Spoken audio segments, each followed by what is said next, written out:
you're sort of damned if you do, damned if you don't. So it's like, you kind of have to, unless you're just an asshole, you kind of have to like be like, yeah, of course I'm down with Black Lives Matter. You know, it's like, of course I'm this. I think people feel forced because they don't want to be called out. But I'm like, if you don't want to be called out, why don't you just be about it? There's no mechanism to capture whether people are being about it or not. So it's like, you kind of have to do, you know, the post or show solidarity or whatever it is. But then I think some people are just overwhelmed by what to do, and are sort of paralyzed by that. I think some people are lazy and they don't want to do it.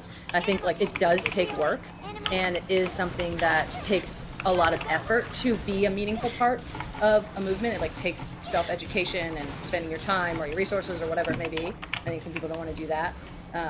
But it is that thing where it's like, yeah, it's like, what does a solidarity post sort of mean anyways? It's not a bad thing, because then you see, you know, these movements sort of, you know, rise up on social media, but it's also given people, I think, an easy out to then where it dies down, then it's like, oh, we don't care about Black Lives Matter anymore, or we don't care about trans lives, or we don't care about the border, or we don't care about healthcare, we don't care about any, we just sort of go back to our normal lives. And I think Instagram and just social media in general, but I think that Instagram gives you that like serotonin hit of like, I'm doing good, you know?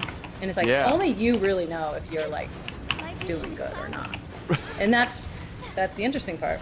Well, it's like, hey, what are we posting this week? What's the thing that we're supposed to be posting about? Okay, yeah, no, I'm there. I'm down. Great. Now I'm going to go just live my life and do whatever I want to do. Yeah. Now I'm just going to scroll on the rails. Which is just, but I do think that's one of the big problems. Well, you wrote at the end of your book that you're always asking yourself if you're doing enough or if what you're doing is effective. Have you found a way to answer those questions?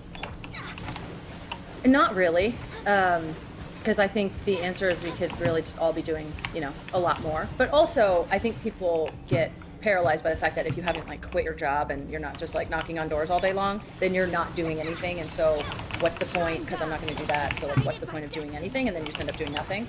But I think that giving yourself a little bit of grace while also asking yourself those tough questions. Like, are you, you know, choosing to read educational books that are thrown in with the other books that you like, or podcasts that maybe like aren't your favorite podcast, but it's important and it's going to open your mind up, or reading different authors. So maybe if it does come up in the conversation, you can actually speak to it. And like, those conversations are important.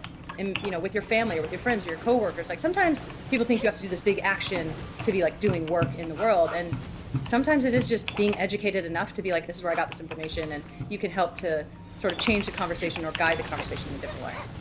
Have you seen any opinions change in your hometown or your family since you've become politically active? Like, have you had offline conversations that are perhaps more productive than the insanity that we see online? Yeah, definitely. I mean, I think I've forced all of us into these conversations. Whether people liked it or not. Yeah, I'm like, well, we're getting into it.